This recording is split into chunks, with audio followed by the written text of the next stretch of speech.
السلام علیکم پیارے بچوں، پچھلے ویڈیو میں ہم نے کلمہ طیب کا ترجمہ دیکھا تھا۔ آئیے اس بار ہم سورہ فاتحہ کا ترجمہ بغور سننے کی کوشش کرتے ہیں۔ الحمدللہ رب العالمین، تمام تعریفیں اللہ ہی کے لیے ہیں جو تمام عالم کا رب ہے۔ رب العالمین یعنی تمام عالموں کا رب۔ عالم مطلب دنیا۔ کائنات میں صرف انسان ہی نہیں ہے بلکہ اللہ کے اور بھی مخلوقات موجود ہیں۔ یہ اور بات ہے کہ ہم انہیں اپنی آنکھوں سے نہیں دیکھ سکتے۔ مختلف مخلوقات اور ساتھ ہی ان کے مختلف عالم بھی ہوتے ہیں، یعنی ان کی دنیا ہوتی ہے، لیکن اس کا بھی رب اللہ ہی ہے۔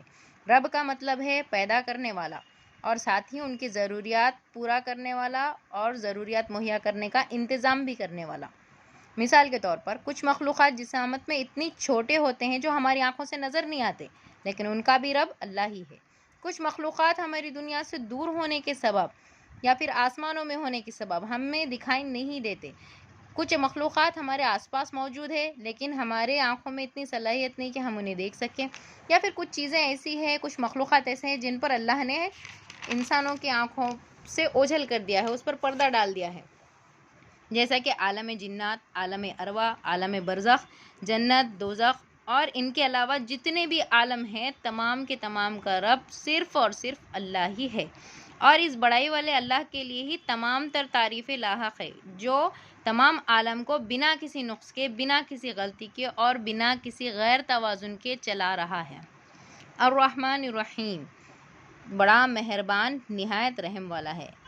ناظرین، یہاں پر رحمان اور رحیم کے مطلب پر غور کرنا چاہیے۔ رحمان کا مطلب، رحمانیت اللہ کی صفت میں سے ایک صفت ہے، جس کا مطلب ہے کہ ایسی مہربان ہستی جو اپنے بندوں کے عیبوں کو نظر انداز کر کے، اس کے خطاؤں کو نظر انداز کر کے اس پر اپنی محبت اور شفقت لٹاتا ہے، اسے موقع دیے جاتا ہے۔ بندوں کے گناہوں اور نافرمانیوں کے باوجود بھی وہ صبر کر کے اپنے بندوں پر اپنی کئی نعمتیں لٹاتا رہتا ہے، دیتا رہتا ہے، ان کی ضروریات کا بندوبست کرتا رہتا ہے۔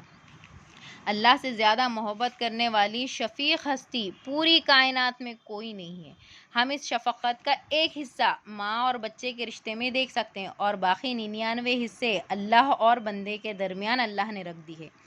یقیناً اللہ اپنے بندوں پر بڑا مہربان ہے۔ اللہ رحیم ہے، یعنی رحمت والا ہے، جس کا رحم دائمی ہے، چلتا ہی رہتا ہے۔ یہاں دنیا اور آخرت کے لیے معاملہ تھوڑا الگ ہے۔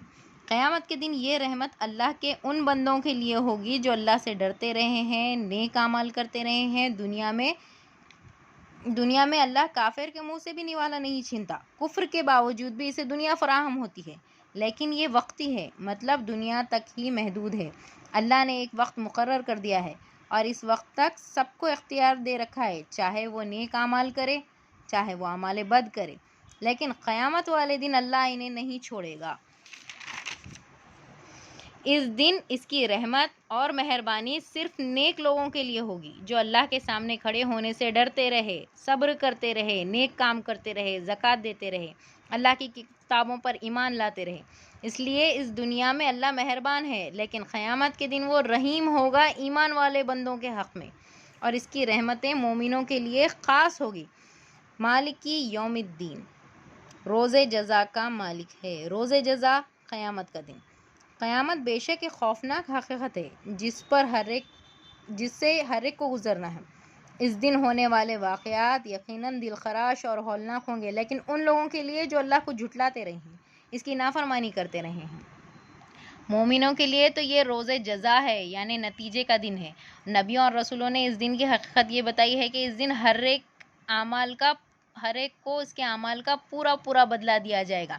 نیکی کا بدلہ نیکی سے دیا جائے گا اور نیکوکاروں کا ٹھکانہ جنت قرار پائے گا، جبکہ گناہ گاروں کے دل خوف سے پھٹے جا رہے ہوں گے، جس دن کے آنے کو وہ جھوٹ سمجھتے رہے، جس اللہ کے پیغام کو نظر انداز کرتے رہے۔